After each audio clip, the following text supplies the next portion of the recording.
Le premier hydravion Sunderland fut livré à la RAF en 1938. Commença alors l'une des plus longues carrières qu'un avion de guerre n'ait jamais faites.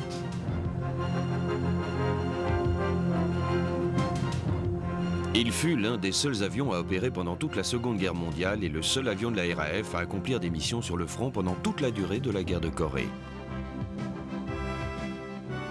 Lorsqu'il prit sa retraite en 1959, il avait accompli un total de 21 années de service et avait acquis la réputation d'être un avion solide et sûr.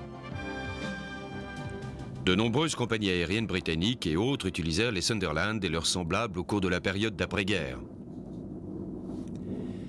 Lorsque la RAF mit fin à ses activités en Extrême-Orient en mai 1959, la carrière de l'hydravion Sunderland prit fin. De nos jours, le seul survivant est cet ancien hydravion de la RAF, le ML 814.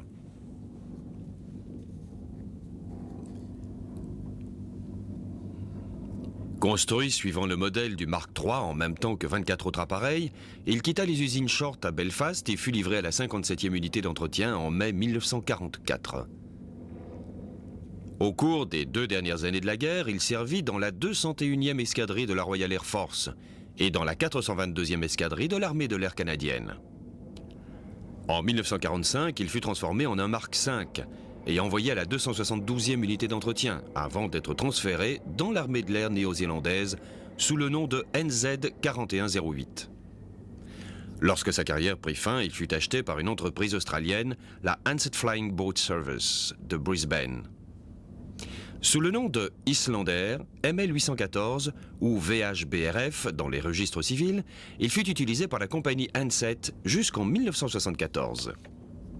Vendu aux anti-airboats, il fut rebaptisé Excalibur 8 et servit encore 6 années outre-mer. En mai 1981, il fut racheté par Edward Hulton et fut ramené des Bermudes en Angleterre. En l'honneur du principal concepteur du Sunderland, il fut rebaptisé Sir Arthur Gauge et inscrit dans le registre civil sous le matricule GBHJS. Il resta jusqu'à la fin des années 80 sur ses amarres à Chatham, avant de rejoindre au début des années 90 son présent domicile aux États-Unis.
En 1908, la société Short Brothers Limited fut créée par 3 des plus grands pionniers dans l'histoire de l'aviation, les frères Horace, Albert et Hugh Short. Ils avaient déjà créé un commerce florissant en fabriquant des montgolfières pour de riches aviateurs amateurs. L'entreprise devint ensuite le premier constructeur d'avions de commerce au monde. En 2 ans, les frères Short avaient bâti leur première entreprise de construction aéronautique et avaient commencé à mettre au point leur premier avion, le biplan Short numéro 1. En 1913, le potentiel de leur avion fut testé afin que soit estimée son utilité dans la marine. Pendant ce temps, Winston Churchill avait déjà employé le terme hydravion. Lorsque les Short reçurent les premiers contrats de la marine, la production d'hydravions n'était assurée que par les 12 employés de la nouvelle usine de Rochester, implantée près de la rivière Medway dans le Kent. Au cours de la Première Guerre mondiale, l'usine construisit des hydravions de reconnaissance et de patrouille anti-sous-marins pour la marine britannique. Les hydravions de petite taille, comme le 184 et le 320, furent rapidement suivis par le premier grand hydravion des frères Short, le Felixstowe, un bimoteur. Cette gamme de bimoteurs en bois survécut à la guerre et le F-5 Felixstowe resta en service pendant une grande partie des années 20. Au cours des 10 années qui suivirent, l'entreprise passa de la construction traditionnelle en bois à des appareils plus innovateurs équipés de fuselages métalliques. L'un des premiers résultats de ce changement fut l'hydravion Short Singapour Mark I. En 1927, un Singapour 1 fut prêté au ministère de la Navigation aérienne afin d'entreprendre un relevé aérien de l'Afrique de quelques 41 400 km pour le compte de l'Imperial Airways. Cet appareil, propulsé par des moteurs Rolls-Royce de 800 chevaux et des hélices, fut piloté par Sir Alan Cobham. Après que ce relevé aérien fut terminé en 1928, les Short modifièrent le modèle du Mark I afin de pouvoir l'équiper de 3 moteurs au lieu de 2. Ce nouvel appareil fut baptisé le Calcutta. L'Imperial Airways en commanda un et dès 1928, il devint l'un des premiers hydravions à être utilisé comme avion de commerce en Grande-Bretagne. Une version militaire fut rapidement créée et baptisée Rangoon. Lorsqu'il entra en service en 1931, il vint compléter la flotte de la RAF, une flotte toujours croissante d'hydravions de grande taille servant à des opérations de reconnaissance générale. Vers le milieu des années 30, l'Imperial Airways reçut l'accord du gouvernement pour développer une série de routes aériennes rapides et efficaces dans tout l'Empire britannique. Et c'est ainsi que des passagers furent transportés en Afrique, en Inde, en Australie et en Extrême-Orient. Mais ce nouveau service permit également d'améliorer largement les délais de livraison du transport postal de l'Empire. L'Imperial Airways décida d'utiliser des hydravions sur chacune des principales routes aériennes. Après avoir livré des Calcutta à la compagnie aérienne, il fut également demandé aux Short de mettre au point un nouvel appareil capable de transporter des passagers et du courrier sur de très grandes distances.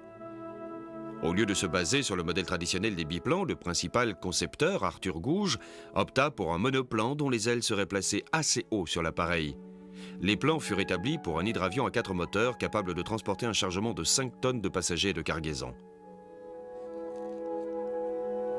Appelés les S-23 et considérés par l'Imperial Airways comme des appareils de classe C, les 2 premiers hydravions, Canopus et Caledonia, entreprirent leur vol inaugural au cours de l'été 1936.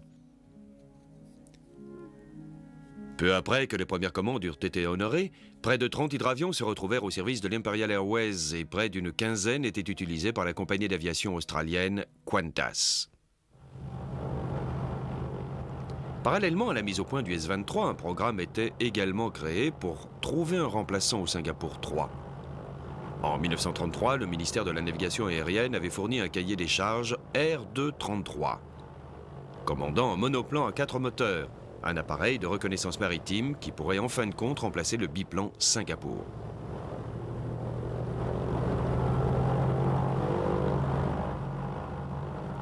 Les frères Short proposèrent le S-25, un modèle très semblable en taille et en apparence au S-23. Gouge soumit le modèle en 34. La coque de l'appareil était plus vaste et son nez plus long que ceux du S-23. Il était également équipé de 2 mitrailleuses, l'une montée dans la queue et l'autre à l'avant de l'appareil. Lorsque le prototype fut prêt, il était de plus équipé d'une tourelle à l'avant renfermant une mitrailleuse 303, de 2 mitrailleuses placées sur les côtés du fuselage et d'une tourelle à l'arrière de l'appareil abritant 4 autres mitrailleuses 303. C'était le premier avion britannique à être équipé de tourelles munies d'un armement de défense. En mars 1936, le ministère de la Navigation aérienne passa une première commande de 21 appareils et 18 mois plus tard, le 16 octobre 1937, le K-4774 entreprit son vol inaugural. Après avoir modifié la disposition des ailes, le prototype fit d'autres vols d'essai au cours du printemps de l'année suivante.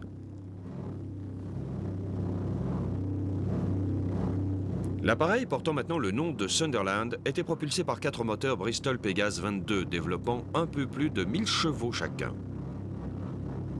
Alors que le prototype n'était encore qu'à ses vols d'essai, les frères Short avaient déjà commencé à construire la première série de Mark I.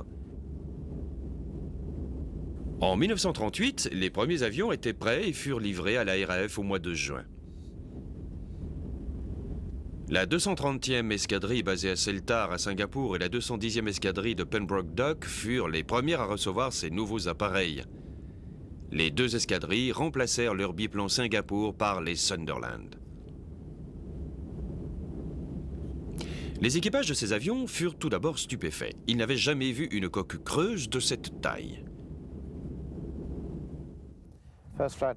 Je faisais tout d'abord partie de la 228e escadrille basée à Pembroke Dock. Je pense qu'à l'époque, nous étions tous très enthousiastes de piloter un avion moderne, car nous avions l'habitude de piloter d'anciens avions.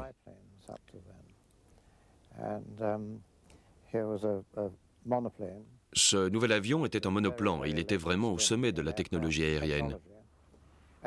C'était le plus grand avion opéré dans le monde. Tout cela était vraiment très excitant pour un pilote de 19 ans comme moi. Il était très excitant d'être le capitaine d'un tel avion, parce que vous étiez responsable de votre équipage et de cet avion, alors que vous vous trouviez en plein milieu de l'Atlantique.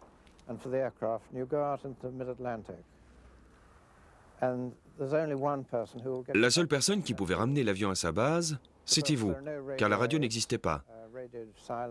Il n'y avait que le silence. Vous ne disposiez d'aucun système de pilotage automatique, d'aucun radar. Vous étiez donc bien le seul à pouvoir ramener l'avion à sa base. Et je trouve que cela était vraiment très excitant.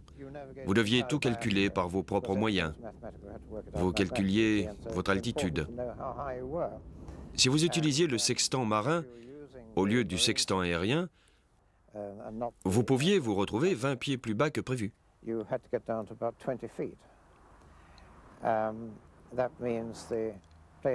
Comme nous pouvions malgré tout recevoir des messages de la base, si nous n'avions pas prévenu l'opérateur que nous changions d'altitude, il nous disait alors « Nous avons perdu votre trace. Où êtes-vous » De plus, votre navigateur faisait ses estimations à vue, simplement en regardant par le hublot. Il estimait ainsi la force du vent.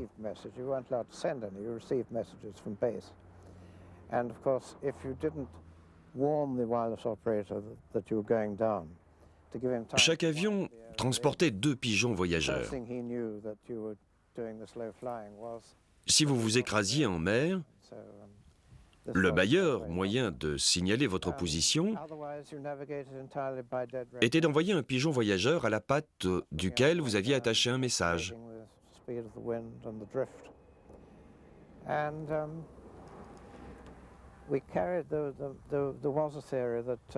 Ce pigeon retournait alors à la base et signalait votre position. Ça, c'était la procédure officielle.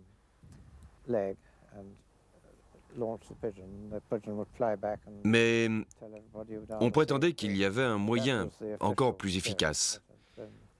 Si vous étiez perdu, vous deviez sortir le pigeon de son panier, vous le placiez sur la table du navigateur, vous traciez une ligne qui indiquait votre position par rapport à celle de la base, et si le pigeon faisait un signe de tête, cela signifiait que vous étiez sur la bonne route. Même s'il se trouvait loin de la base la plus proche, les Sunderland pouvaient demeurer longtemps autonomes. Vide, le Mark I pesait environ 12 tonnes et demie. Avec une cargaison complète, il pouvait peser plus de 20 tonnes. Les mises au point futures lui permettraient d'augmenter son poids total de près de 7 tonnes. Les performances du Sunderland constituait donc un progrès de taille par rapport à ses prédécesseurs. Avec une vitesse maximale de quelques 380 km par heure, il était d'environ 130 km par heure plus rapide que le Singapour Mark III. Il pouvait monter jusqu'à plus de 20 000 pieds et les 4 moteurs Pégase lui permettaient de monter de quelques 1200 pieds par minute, presque 2 fois plus rapidement que le Singapour. Les 6 réservoirs principaux placés sous les ailes et les 4 réservoirs auxiliaires pouvaient contenir jusqu'à 11 250 litres de carburant, permettant ainsi à cet hydravion de couvrir une distance sans précédent de près de 5 400 km. Le Sunderland était en règle générale équipé de 2 mitrailleuses à l'avant et de 4 à l'arrière. Le Mark I était équipé de 2 mitrailleuses qui étaient adaptées sur le fuselage même, de telle sorte qu'elles pouvaient être orientées dans toutes les directions.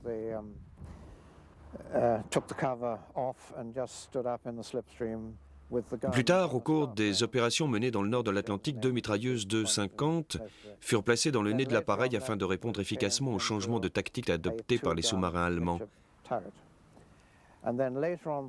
À mon époque, les sous-marins plongeaient alors qu'ils repéraient un avion.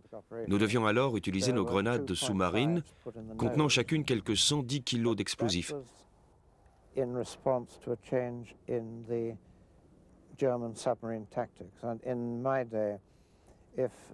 Ces grenades explosaient à une profondeur donnée.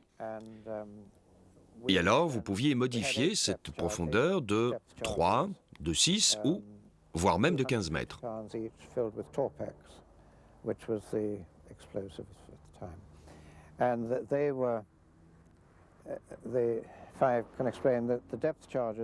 Lorsqu'un sous-marin plongeait, vous deviez orienter votre appareil dans la même direction que le sous-marin et pousser ensuite sur ce que nous appelions le Mickey Mouse, le bouton qui déclenchait les charges. Et ainsi, le sous-marin explosait.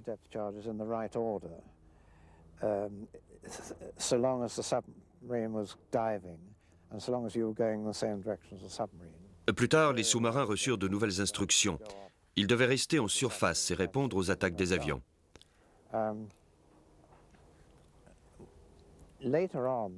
C'était une très mauvaise nouvelle pour les équipages des Sunderland car ils ne disposaient pas de l'armement nécessaire pour se défendre. Et donc, de nombreux Sunderland furent abattus.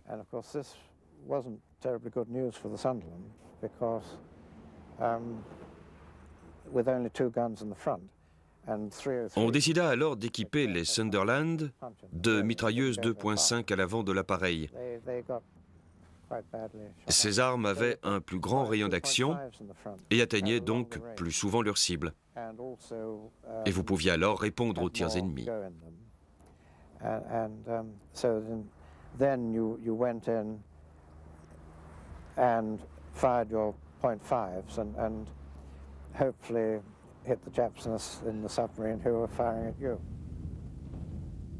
En tant qu'avion militaire, le Sunderland pouvait transporter un peu plus de 900 kg de bombes, d'explosifs ou de mines.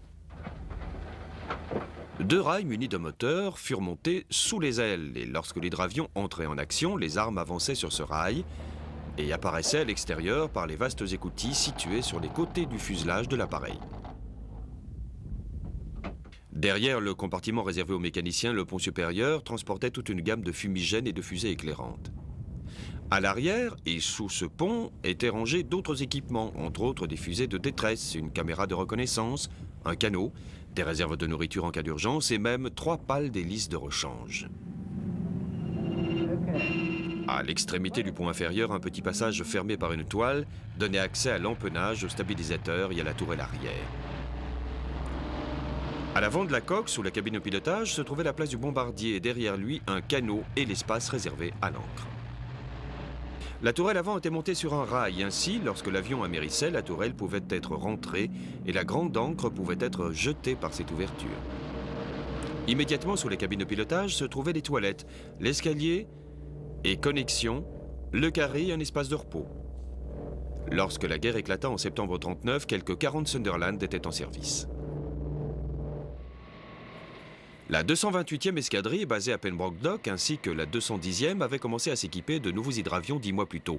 Et en avril 1939, elle possédait 8 Sunderland. La 204e escadrille commença à s'équiper en juin, et à la fin du mois suivant, elle disposait également de 8 hydravions supplémentaires. En juillet, la 10e escadrille de la force aérienne australienne arriva au Royaume-Uni pour venir prendre livraison de ces nouveaux appareils et y resta jusqu'à la fin de la guerre. Elle fut ainsi la première escadrille australienne à servir en Europe au cours de la Seconde Guerre mondiale.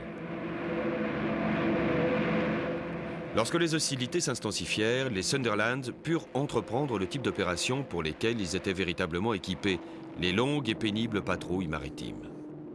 Souvent, ils ne rencontraient rien d'autre que des kilomètres et des kilomètres d'océan, mais le 18 septembre 1939, ils remportèrent l'un de leurs premiers succès.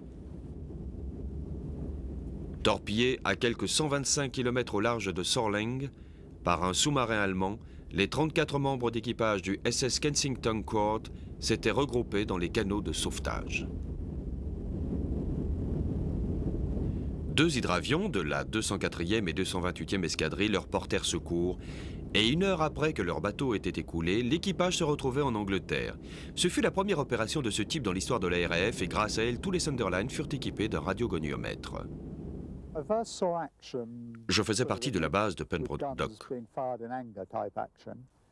Un jour, quand nous étions en patrouille, loin de Pembroke Dock, nous avions repéré 3 sous-marins japonais.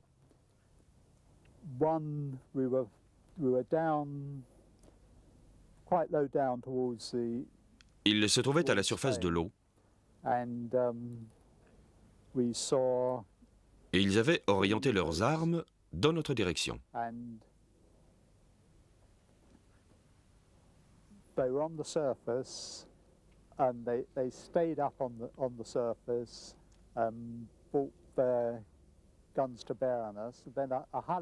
Un Halifax apparut alors et fut endommagé par les tirs des sous-marins.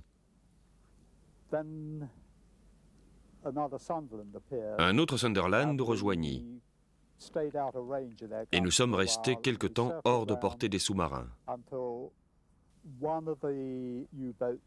Ensuite, l'un des sous-marins manœuvra et se retrouva séparé des 2 autres.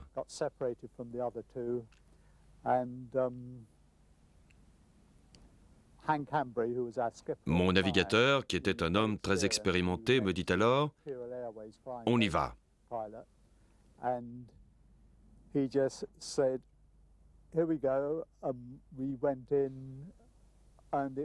Et nous étions tellement bas que nous avons failli heurter le périscope.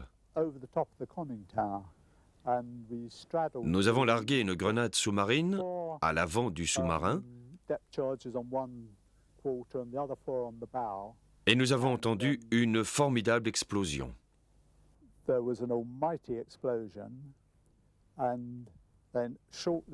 Peu après, nous avons vu qu'une nappe de carburant se répandait sur l'eau.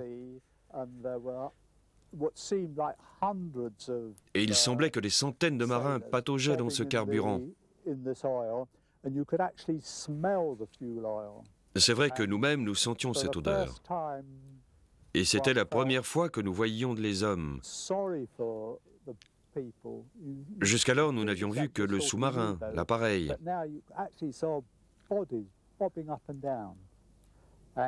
C'est alors qu'on entendit un Japonais dire « Ils n'ont largué qu'une seule grenade sous-marine. » Nous en transportions généralement 2.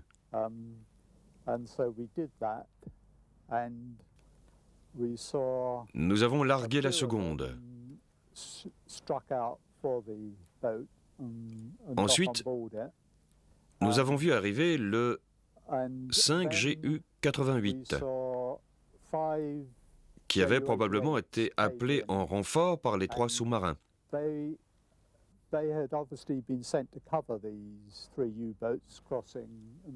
Mais il arrivait quelques instants trop tard. Ils ont alors repéré la nappe de carburant et l'équipage du sous-marin. Heureusement pour nous, car cela nous a permis de remonter et de nous cacher dans les nuages. Nous avons pu ainsi nous éloigner. Nous avons vraiment eu de la chance ce jour-là. but you know, it was lucky. Bien qu'au début de la guerre, les hydravions ne remportèrent que peu de succès sur les sous-marins allemands, un Sunderland de la 228e escadrille joua un rôle capital dans la destruction de l'un des premiers sous-marins. Le 30 janvier 1940, le N90-25 escortait un convoi au sud-ouest de Sorling lorsque son équipage repéra un U-55.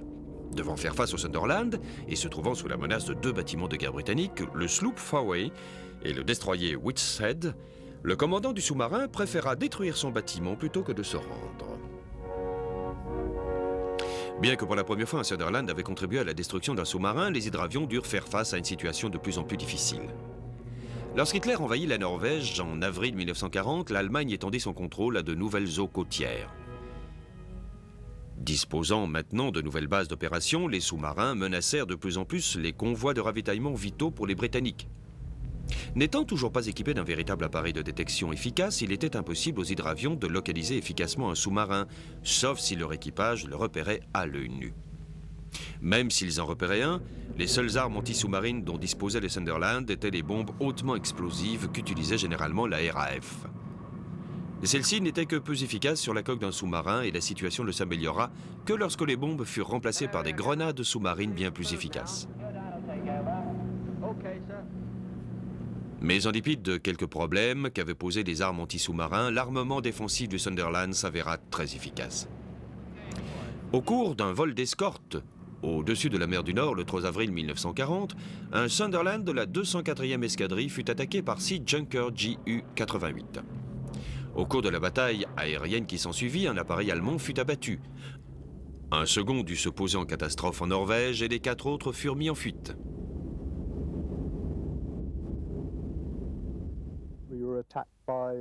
Nous étions attaqués par 6 Ju-88 qui adoptaient une tactique très efficace.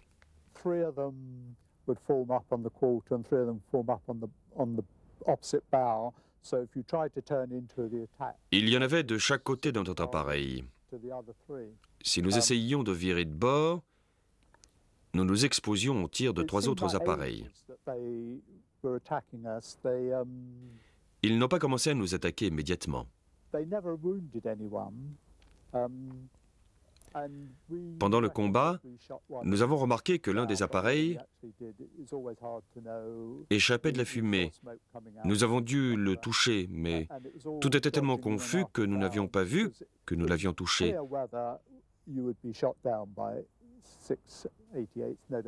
Nous nous cachions dans les nuages, puis nous réapparaissions. Par temps clair, il aurait été très difficile de ne pas se faire abattre par 6 Ju-88, mais il y avait ce jour-là suffisamment de nuages pour se cacher, et nous avons pu retourner à la base. Un incident semblable eut également lieu quelque temps plus tard dans le golfe de Gascogne, lorsqu'un hydravion fut attaqué par pas moins de 8 Ju-88. Cette fois, l'hydravion abattit 3 des appareils qu'il avait attaqués et les autres furent mis en fuite. Ces incidents et de nombreux autres heurts provoquèrent le plus grand respect des Allemands pour le Sunderland. Ils le surnommèrent même le porc-épic volant.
Vu que les affrontements s'intensifiaient en mer, les Short essayèrent d'améliorer le Sunderland. Les quelques modifications apportées permirent de produire différentes variantes du Sunderland. Dès le mois d'août 1940, un certain nombre de Mark I furent équipés d'un radar ASV-1. Bien que ce radar augmentât les chances de l'hydravion de localiser un sous-marin, il ne s'avéra pas fiable. Et ce n'est que lorsque le ASV-2, un radar bien plus performant, furent mis au point, que cet appareil furent considérés comme faisant partie du matériel standard. La seconde variante du Sunderland, le Mark II, qui commença à apparaître en 1941, fut équipé de ce nouveau radar. Afin d'améliorer les performances, le Mark II était propulsé par des moteurs Pégase 18 à 2 vitesses au lieu des Pégase 22 qui équipaient le Mark I. Les performances des hydravions s'améliorèrent encore grâce au lancement du Mark III Sunderland.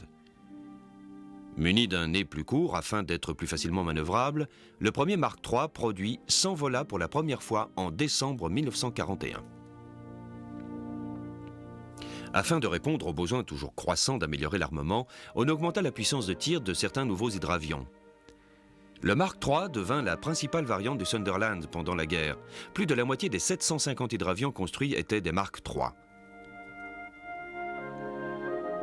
Outre une autre variante, le Mark IV, propulsé par 4 moteurs Bristol Hercule de 1700 chevaux, le second Sunderland le plus utilisé fut le Mark V. Équipé du dernier modèle de radar ASV, cet appareil devint un formidable adversaire. Ses moteurs Pratt & Whitney de 1200 chevaux étaient plus fiables que les moteurs Pégase et donnaient à l'avion une plus grande autonomie et une plus grande vitesse de pointe. Grâce à ses hélices mises en drapeau et à ses moteurs américains, le Mark V pouvait poursuivre ses vols si les deux moteurs situés d'un même côté de l'appareil ne fonctionnaient plus. Avant lui, aucun avion n'était capable de faire ça sans perdre de l'altitude. Entre le premier Mark I qui fut produit en 1944 et le dernier Sunderland à être construit par l'entreprise en juin 1946, 150 appareils au total avaient été produits. Ils continueront à faire partie des hydravions de la RAF jusqu'à leur mise à la retraite définitive en 1959. Je considérais cet hydravion comme une véritable merveille. Il était agréable de partir en opération à son bord. Chacun de ces avions avait 11 membres d'équipage, entre autres un capitaine, un pilote, parfois un second pilote, un navigateur, un ingénieur, un opérateur et 3 membres s'occupaient des mitrailleuses. Chacun de ces hommes pouvait être remplacé au cours d'un vol d'essai,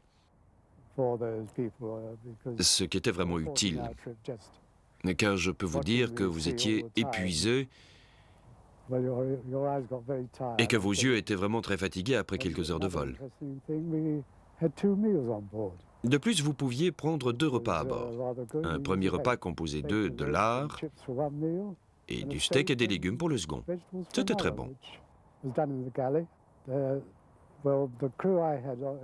Mon second pilote était un Japonais. Il n'avait jamais mangé de steak. Et il trouva le repas très bon.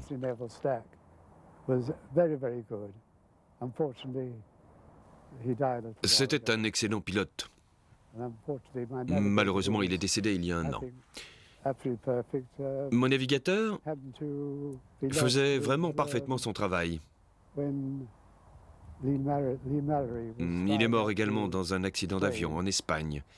Son avion s'est écrasé dans la montagne. À cette époque, notre journée était organisée de la façon suivante. Nous nous levions, nous prenions notre petit déjeuner et ensuite, nous avions le briefing.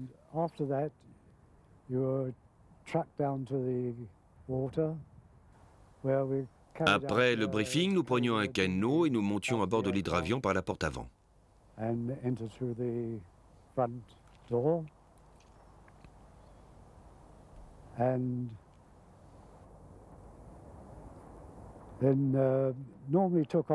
Nous décollions souvent avant l'aube. And Et nous ne revenions pas avant que la nuit ne soit tombée. Got back on a flare path, which was just 3 boats with a little lamp on them. But Ce n'était pas toujours facile. fortunately, all you had to do was Vous deviez en fait d'abord descendre de quelques 200 pieds par minute et faire atterrir l'hydravion dès que vous voyiez la première lumière. touch down on the first light. Et à ce moment-là, ça devenait plus simple. Quite simple. Take off Pour décoller, c'était pas trop compliqué, mais il suffisait de prendre un bon élan. Il vous était impossible de décoller immédiatement. Il fallait prendre un élan. Il fallait que les moteurs aient atteint leur vitesse maximale.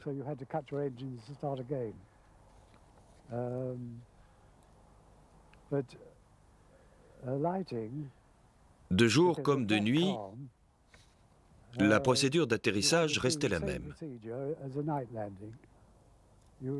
Dans les deux cas, il vous était impossible de voir quelle distance vous séparait de la surface de l'eau. Vous deviez descendre de quelques 200 pieds par minute et essayer d'atterrir du mieux que vous le pouviez. Et le second pilote vous indiquait alors quand vous aviez atteint la surface de l'eau. Je pense que pendant la guerre, la plupart des pilotes de Sunderland étaient conscients qu'ils avaient beaucoup de chance. Les Sunderland faisaient de longs trajets, mais l'équipage pouvait prendre ses repas à bord, par exemple.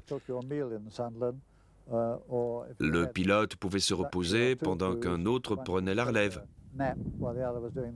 Et en outre, ces avions étaient très fiables.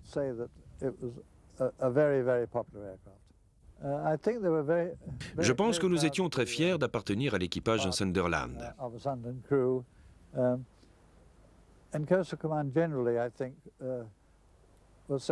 De plus, tout le monde s'entendait très bien. Il n'existait aucune tension entre les membres de l'équipage et le commandant.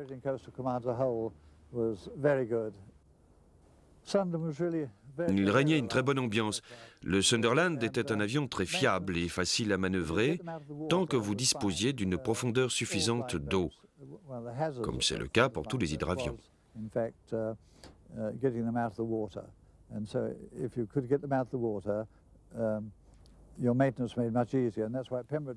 À Pembroke Dock, nous avions de l'eau en suffisance. Il suffisait d'atterrir entre les deux extrémités du bassin. 2 ramps each side, and so you put the aircraft into the center of it and then raise the whole thing up. You're working, as it were, with your feet in the dry. Vous atterrissiez alors aussi facilement que sur la terre ferme.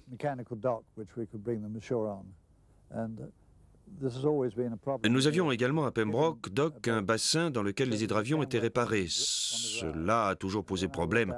Comment faut-il réparer un hydravion alors qu'il se trouve dans l'eau ?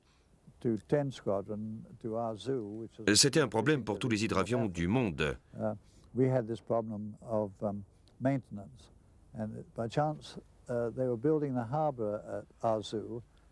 Quand j'étais en Afrique, nous avions un ingénieur italien, un homme génial qui trouva une solution. À cette époque était construit un port dans la région et il fit bâtir un dock pour réparer les hydravions. Ainsi, dans cette partie du port, les vagues étaient brisées et l'on pouvait amener le matériel et travailler un hydravion sans aucune difficulté. For you to pick up the flying boats, you could take them and put them on the dockside for us to do our maintenance. Oh, he said, yes, I certainly could do that. So I did a deal with him, and we arranged for him to pick up our flying boats during that Arzoo trip and put them on dry. And that cut down our maintenance. And when you come to think, maintenance means motorboats, weather, clothing, tools, dropping them in the ocean, and all things that go with operating out of boats. Mais dans l'océan Atlantique des années 40, ce furent les Sunderland qui luttèrent le plus contre les sous-marins jusqu'à ce qu'un appareil américain, le Consolidated Catalina, vint leur prêter main forte.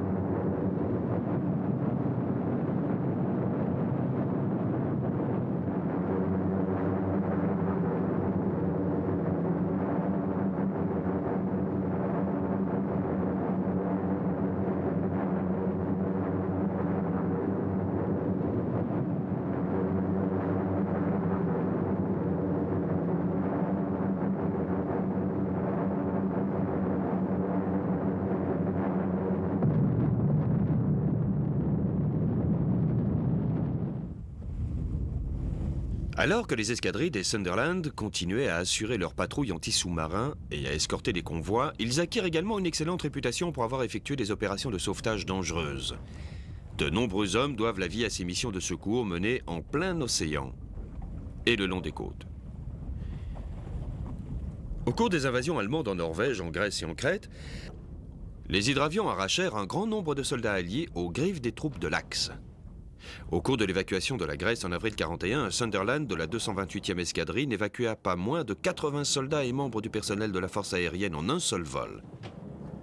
Si l'on y ajoute l'équipage de ce Sunderland, l'hydravion tenta de décoller du port de Kalamata avec 90 personnes à bord.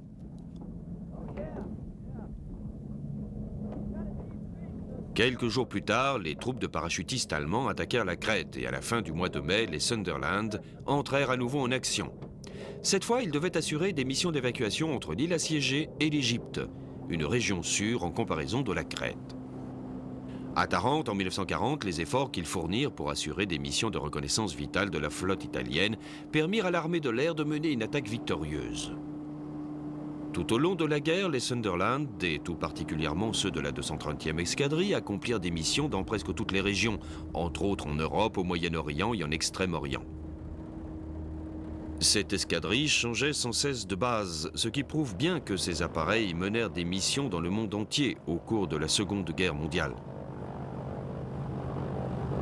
Parmi ces bases, on peut citer Pembroke Docks, Seltar, le Ceylan, Aboukir et la Birmanie.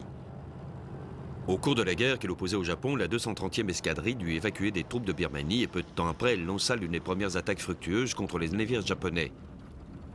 Après le jour J, l'escadrille participa aux missions de récupération des troupes alliées prisonnières des camps japonais.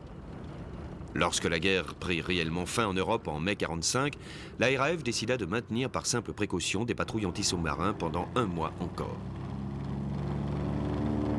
La dernière patrouille anti-sous-marin fut menée par un Sunderland de la 201e escadrille au cours de la première semaine du mois de juin 1945. Bien que les chiffres eussent plus tard été corrigés, les équipages des Sunderland affirmèrent à la fin de la guerre avoir coulé 35 sous-marins et en avoir endommagé 20 autres. Mais le coût fut élevé. Le nombre de Sunderland perdus pendant la guerre s'élevait bien au-delà des 200 appareils. Au cours des années d'après-guerre, les Sunderland continuèrent à être très actifs au sein de la RAF. Alors qu'un pont aérien était assuré pour ravitailler la ville de Berlin au cours de la seconde moitié de l'année 48, ils transportèrent plusieurs milliers de tonnes de denrées vitales. Au cours de toute la guerre de Corée, les Sunderland du Far East Flying Boat Wing, basés au Japon, firent plus de 1500 sorties et enregistrèrent près de 14 000 heures de vol. Entre 1951 et 1954, les hydravions de la 201e et 230e escadrille transportèrent les hommes et le matériel de l'expédition britannique au nord du Groenland. En 1957, un avion britannique de grande taille, en atterrissant sur la terre ferme, était en fin de compte devenu moins coûteux, plus rapide et plus efficace que le Sunderland. Vu que la carrière des Sunderland touchait à sa fin, toutes les escadrilles stationnées sur des bases nationales furent dispersées et la majorité de leurs avions connurent une fin indigne, puisqu'ils furent vendus pour devenir de la vulgaire ferraille. À Seltar, les hydravions de la 205e et 209e escadrille basées en Extrême-Orient furent les seuls à continuer à servir dans l'armée. Vu de l'extérieur, en dépit de son fort tonnage, cet hydravion donnait une étonnante impression de solidité et d'élégance. Son haut fuselage et son large nez soulignaient encore cette apparence de distinction.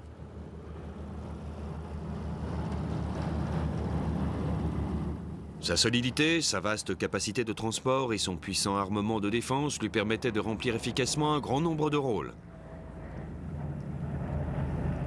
Adoré par ses équipages et hautement respecté par ses ennemis, le Sunderland devint une véritable légende. De tous les hydravions qui ont servi dans la RAF, le Sunderland fut le dernier et sans aucun doute le meilleur.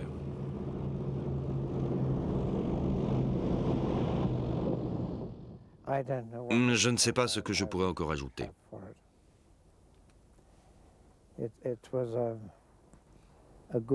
Le Sunderland était un très bon appareil.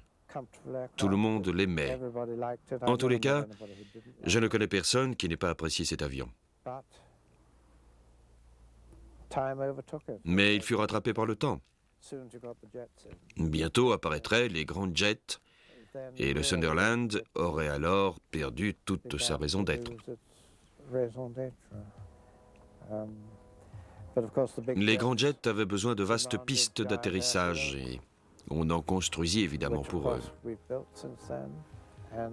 Ensuite s'y ajouta encore la haute technologie, le radar et d'autres instruments de ce genre, que le Sunderland ne possédait évidemment pas.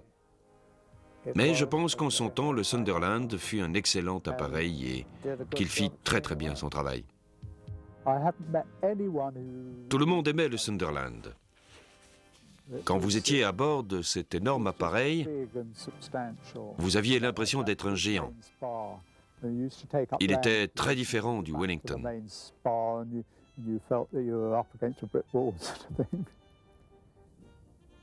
Quite different from flying, say, in a Lanc or a Wellington. Well, it was very maneuverable. You could throw it about. C'était un énorme appareil. Vous aviez l'impression de pouvoir faire tout ce que vous vouliez avec un tel appareil.